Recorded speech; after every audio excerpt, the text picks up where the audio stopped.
Alright, I want to talk about the problem that we had in class yesterday and kind of walk through this with you, the roller coaster one, number 1.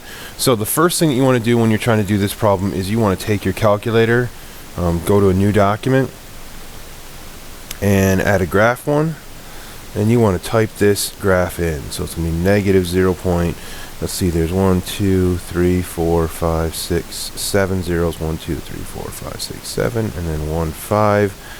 And then parentheses x, parentheses x minus 45, close parentheses, parentheses x minus 45. And then we've got an x minus 120.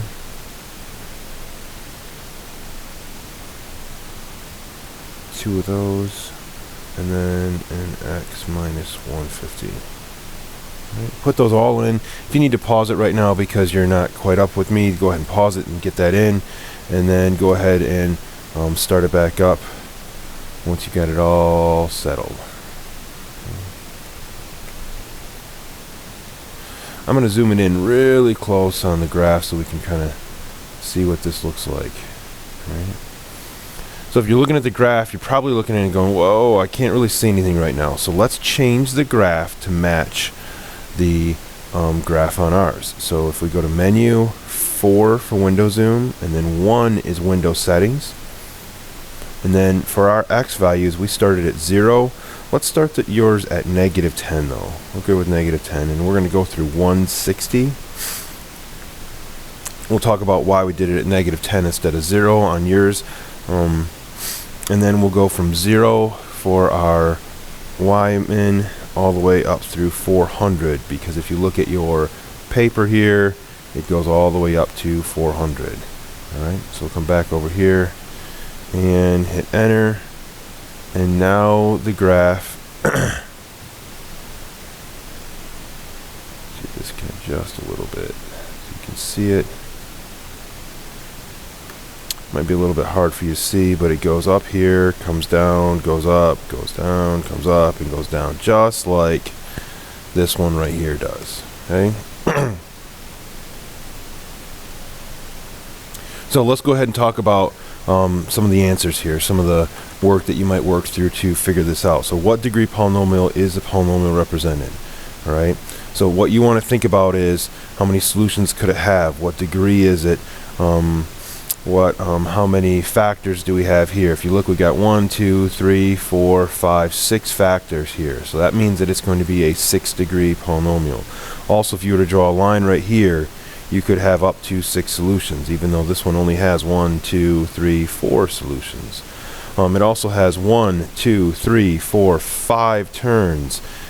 All right, so this is a 6-degree polynomial from all of that stuff that we just talked about. All right, how high in the air are you after you are 5 yards into the ride? All right, so these aren't 1 each here. This doesn't, because it goes all the way up to 160, and there aren't 160 of those. So if you take your calculator and you go to the table, Control T, and you look at the table, let's see if we can actually get it to show up here.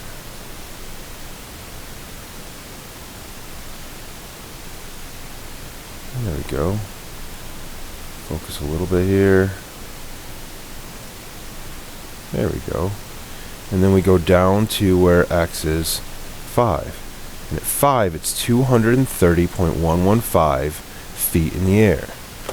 So 5 yards into the ride, you are 230.115 feet in the air.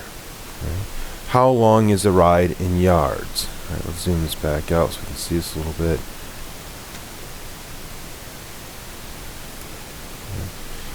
How long is the ride in yards? And if you look at this, this is our yards, this is our feet, and this is our distance we've traveled, and this is the height that we are currently. All right, and if you look all the way at the end, we've got the 160 right here, but it ends just short of 160.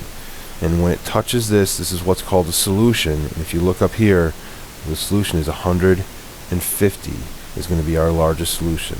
So 150 yards.